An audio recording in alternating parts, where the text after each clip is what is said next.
welcome to Myth Monsters. My name is Erin and I'll be your host for these little snack bite-sized podcasts on folklore and mythical monsters from around the world. These podcasts focus on the actual cryptids, folklore and mythic monsters from global mythology rather than focusing on the full stories of heroes and their big adventures. I'll also be dropping in some references that they have to recent culture and where you can see these represented in modern day content so that you can learn more and get as obsessed as I am about these absolute legends of the mythological world. It's our last week before the holidays, hooray! It means it's time for another seasonal special, and for this year and this week we're going to be covering the terrifying Krampus from Alpine and Germanic folklore. Now, most people know what Krampus is, or have heard of this monster in some way, and this is the perfect time to bring him up. The Krampus is a Germanic festive demon who accompanies St. Nicholas on all of his rounds giving presents. He is considered St. Nick's shadow, reflecting the dark part of the Santa we all know and love, or whatever Santa is based on. Krampus is described as a satyr-like being, a satyr being a half man, half goat, with two large horns growing out of his head, cloven hooves, long fingers and an extremely long tongue, and they are completely covered in hair and shrouded in chains, slightly resembling the devil in their kind of original tellings or the ones on tarot cards. He carries around a large sack and holds a bunch of birch branches called a rutan. Why does he carry these, I hear you ask? This is because the sack is for kidnapping and the branches are for whipping. Who? Children. Naughty children at Christmas time. Of course. The Krampus's task in life is to run the naughty list and punish all those on it. Rather than St. Nick giving you coal for Christmas, you would instead be either beaten with the rutan, left a pile of sticks for your gift, or worst of all, you'd be shoved into a sack and dragged down to hell for the night. If the latter, you'll wake up in your bed the next day with injuries sustained from your night in literal hell with the demon of Christmas and a bed full of birch. Or, if you were good, you'd wake up to a whole load of prezzies from Santa. So, I know which one I'd rather go for. This monster is mostly from Alpine mythology, which is considered as Austria, France, Germany, Italy, Liechtenstein, Monaco, Slovenia and Switzerland. So it's very, very central and mainland European. However, the Krampus from this culture is actually sometimes considered and mistaken as an American monster due to its prevalence in American cinema and modern media. But we'll get onto that bit later, as always, but we'll go on to etymology now. The word Krampus comes from the term Krampen in German, which means claw, and that's literally it, so it most likely comes from a term something like the clawed one. Krampus was originally a pagan mythical figure who would parade around during the winter solstice and the pagan festival of Yule. However, the actual origin of this character is quite unclear. We don't actually know when it started or where they originated from, but they were mentioned from at least the 16th century, so they are bloody old. We do know, however, that its origins are actually not within mainland European myth, as it's said that Krampus is the son of the Norse goddess Hel, the goddess of the underworld and of death, before venturing through Germanic myth to the mainland of Germany, France and Austria. However, the Norse are technically Germanic language-based speaking countries, so it kind of makes sense as to how this was spread, and people do think this is generally a German tale, but its original roots come from the Norse gods. Originally, Krampus was celebrated on December 5th on Krampusnacht, where St. Nick would come and give out presents, not dressed in his normal red and white garb, but with a saintly vestment, a golden staff and a tall hat. Krampus would punish all of the naughty children and take them off to hell if necessary. Then, the next day, on December 6th, it's the Feast of St. Nicholas, very much like the traditional European Christmas Eve and Christmas Day setup. It's also very traditional in Europe, at least, to send festive greetings cards, and in the 1890s Krampus started featuring on Christmas cards in Germany and in Austria, some of them being very raunchy, or just having flat-out child beatings on them with the phrase Groß von Krampus, meaning greetings from the Krampus. And you can still find these today, and they're called Krampuskarten. Eventually though, paganism was pushed out of the mainline religions by Christianity, which was quickly spreading across Europe and replaced a lot of the pagan celebrations, such as Yule with Christmas for example. So when this first started to happen, St Nicholas was pulled into the Christmas celebration due to his title as the Catholic Saint of Children, which goes hand in hand with Christmas. So when the pagan figure of Krampus merged with this icon from their original telling, it was considered a mirror image of St Nick in the form of the devil. Therefore, the legend of the Krampus was massively suppressed by the Catholic Church, and actually the Krampus legend faded into the background. Another fun fact is that actually just before World War II, in 1939, Krampus was considered a creation of the Social Democrats in Germany, so Krampus was once again the slight revival that had happened in the early 1900s was completely killed again by the pre-war political parties of Germany. Sounds about right. However, in 1975, Krampus started to make a comeback. This was mostly due to kind of a cultural revival and an urge to be closer to their roots, folklore and history. Krampusnacht came back in abundance at the beginning of the 20th century in many countries, but mostly took off in these tourist cities in Austria, Germany and Czech Republic, and they still continue to this day.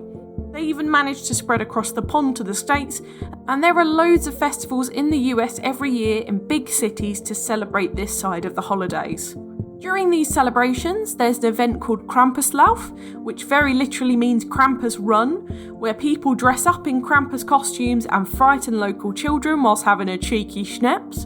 There are also events called the Perchattenlauf, where groups of people would dress up as Krampus and two teams would group up and beat each other up with sticks. And lastly, they would put on plays about the two characters called the Nikolausspiel, or Nicholas plays, where St Nick would reward good children with presents, and they were generally considered quite religious in nature, usually coming from these more religious areas in these European towns. Nowadays, these celebrations go ahead every year with costumes, contests, with glorious food alongside the infamous Christmas markets of Germany and Austria.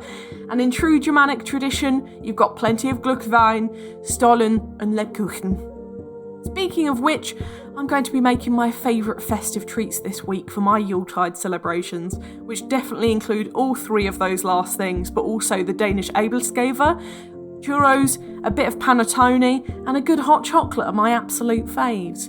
But I'm going to treat you now, as wouldn't this be a special without a special part in the middle? And no, unfortunately, I can't send you any of the goodies I've got here. But in this episode, just like the vampires one at Halloween, we're going to do a little trivia on Krampus. We had a really good time last time, I had a lot of responses, so I thought I would do it again. So I'll read out these questions, I'll post them in polls on the Twitter like I did last time, so that I can see your answers. Some of these haven't been covered in the podcast and are general knowledge or modern media questions on Krampus, so they might be a bit trickier, but I'm pretty sure you're going to do well. So are you ready? Let's go. First question is, where is Krampus from? A. Austria, B. Finland, C. USA, or D. Poland? Okay, next one. When is Krampusnacht celebrated? December 17th, December 11th, December 8th, or December 5th? Okay, we're running out of multiple choice questions. Here's two that don't have any options. Which Norse god is the supposed mother of Krampus? And who is the polar opposite character of Krampus? And I want the official name, not the name we have given him over the years. Next question. The word Krampus comes from the German word Krampen, but what does Krampen mean? A. Hoof, B. Tooth, C. Claw, or D. Whip? And the next one. Krampus carries a bundle of branches called Ruten, but what tree are they from? A. Birch, B. Ash, C. Oak, or D. Pine?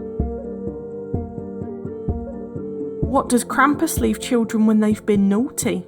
A. Bones, B. Stones, C. ash, or D, sticks?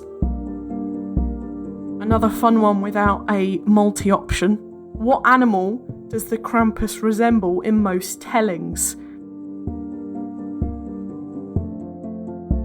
And lastly, what is Krampusnacht? Is it A, a festival, B, a run, C, a parade, or D, a competition? Okay, and that's it. I hope you enjoyed that. And I'll have the questions up by the end of today so you can show off your Krampus knowledge, and I'll let you know all the answers by New Year's Eve. So enjoy that bit of trivia over your holiday period. And kind of back to normal broadcasting. As usual, we'll move on to cultural significance to talk about how this monster realistically is in the eyes of people all around the world rather than just in the Alpine and Germanic countries of Europe. In art, he's mostly featured in those Krampus carton, the greeting cards I mentioned earlier. A lot of the art associated with Krampus that is a little older is usually taken from these cards, so there are very few illustrators to put a name to, unfortunately. However, you can find with this monster that's just burst in popularity over the last few years, you can find so much independent stuff that is really cool. One of my absolute favourite artists, Iron Horrors, who does a lot of my pagan stuff, she's done a whole load of stuff with Krampus, and just generally there is so much art out there. Cute stuff, horror stuff, go and have a look. It's just so much worth it. Highly recommend doing this for a really modern and culturally celebrated icon. For movies, we, for obvious reasons, have a lot of horror movies. They are mostly horror movies, but there are some good ones here. The biggest and probably most famous being the Krampus film that came out in 2015, which was scary, kind of had him as a weird, not as a satyr-like being, but he had the cloven hooves, the horns, all of that, but he had like a distorted Santa face. So if you're into that kind of thing, have a look. It's scary, but it's also kind of whimsical and fun. I've watched it, so you know that it's definitely watchable. Obviously not with kids, but I recommend that one. Others include The Night of the Krampus, Krampus the Christmas Devil, A Christmas Horror Story, Krampus Unleashed, Pagan Warrior, Rare Exports, Krampus Origins, and Krampus the Reckoning. There was also a documentary published in 2018 called Gross von Krampus about the origins and history behind this character, which I would highly recommend. I watched it for my research for this episode and I thoroughly enjoyed it, but to be honest, I generally love all the German stuff, it's in my blood, but it's a really, really cool, really good documentary, so do give it a watch. In TV, Krampus appears in Scooby-Doo, Grimm, The Venture Bros, Bob's Burgers, American Dad, Phineas and Ferb, Hotel Transylvania, the series, Murdoch Mysteries, Supernatural, NCIS, Danger Force, American Housewife, The League, and Suburgatory. And they're just the big ones, really. There are more, but these are the bigger ones. For video games, there are quite a few, including Carnival, Binding of Isaac, Don't Starve, Medieval 2 Total War, Terraria, Minecraft, Fortnite, Killing Floor 2, and Krampus Quest. Also, at the moment, as of the moment of recording, which was Monday 10th of December 2021, Call of Duty Vanguard, the newest COD game, and the COD Warzone have a Krampus-based Christmas event where he comes and chases you around the maps. So if you're a COD fan, you probably already know about this, but if you are and you haven't seen it yet, go check out the maps. Highly recommend if you're into that kind of thing. My book recommendation comes in two parts this week. Firstly, a book about the history of Krampus itself, which is The Krampus and the Old Dark Christmas by Al Ridenour, which is a really extensive look at the history behind Krampus and the folklore behind him. The other two recommendations this week are actually of festive lore, because there's no other time to do it, is there? There's no better time to learn about the holidays than by reading a folklore book about them. So we have Christmas, Tradition, Truth and Total Baubles by Nick Page, which is a really funny book on Christmas folklore. And the other is Christmas Traditions, a celebration of Christmas lore by George Goodwin, which explores the topic in a much more scholarly way, but still very informative and very fun. But now it's time for Do I Think They Existed? Now, this is an interesting one because Krampus is so linked heavily to St. Nicholas, so you kind of have to ask if you believe in Jolly St. Nick. And although our parents tell us from a young age that he indeed does, there is actually very little proof behind either the good or the bad entity of St. Nick actually existing. However, if you take St. Nick out of the equation here and just look at Krampus as a festive demon, now if we think of it this way and completely separate them, then sure, maybe a Christmas demon would exist and terrorise naughty children, and I think you can kind of get away with this if you can also get away with demon and devil existence. When I mentioned this to some of my family, who I tend to go with about this exact question, do you think they exist? They said that if you think Krampus exists, then you have to ask yourself if you think the devil exists, or as my brother said, if you're stretching at Yetis. That started a whole other conversation. But it's linked so heavily to religion and its existence comes into question because of that. So the final answer really is I'm not sure. Probably not, but a very cool monster nonetheless. I thought it was a really good one to cover this week, really festive and such a cool character to add to the holiday season, and actually you might not have known this bit of Christmas lore, so especially when it's usually fun of joy and pure characters, this contrast of this evil demon who takes you to hell if you're naughty is just so good. I hope that Krampus doesn't visit you or your family this year, or any year actually, but we can all sit and revel in the idea that there is this dark side of the holidays that we just don't really think about. We're off next week, but when we're back on January 6th, we're back over in Arabia and looking at the mystical jinn from Arabic mythology. You'll certainly not have a friend in them in the new year, and speaking of which, I hope you have a fantastic holiday, whatever you celebrate, or if you celebrate anything at all. Either way, I hope you have a very happy new year, and I can't wait to talk to you all in January. But for now, thank you so much for listening. It's been an absolute pleasure as always, and thank you, I just have to say it again, for the last 9 months of listening to me talking about this stuff. It's just such a joy to bring this to you, and this week we hit 7,500 followers, and it's just such an amazing journey that I've been on, and I just didn't think that anyone would be interested. So there's a little bit of holiday joy from me to you, and just a big shout out of gratitude to all of you. So thank you very much for being there and listening to me just rattle on and stutter away. So thank you again, and I wish you all a very happy holiday and a very lovely new year. But if you enjoyed this podcast, please give it a rating on the service you're listening on. I would really love to hear from you. They have now released this on Spotify as well, which is usually the biggest music platform other than iTunes. So if you listen on Spotify, they've now released a rating service. So if you could pop on there, give us a star rating, that would be absolutely wonderful. I've got the Twitter for any questions or suggestions, especially on what monsters to cover next. I'd really love to hear from you. The social media handles for TikTok and Instagram are Myth Monsters Podcast, and the Twitter is Myth Monsters Pod. All of our content can always be found at mythmonsters.co.uk. You can find us on Patreon if you want to help me fund the podcast in the new year. If you feel like it, if you feel like helping out your gal, it will be much appreciated. But either way, come join the fun, share this with your pals. They might love me as much as you do. But for now, stay spooky, and I'll see you in the new year, babes.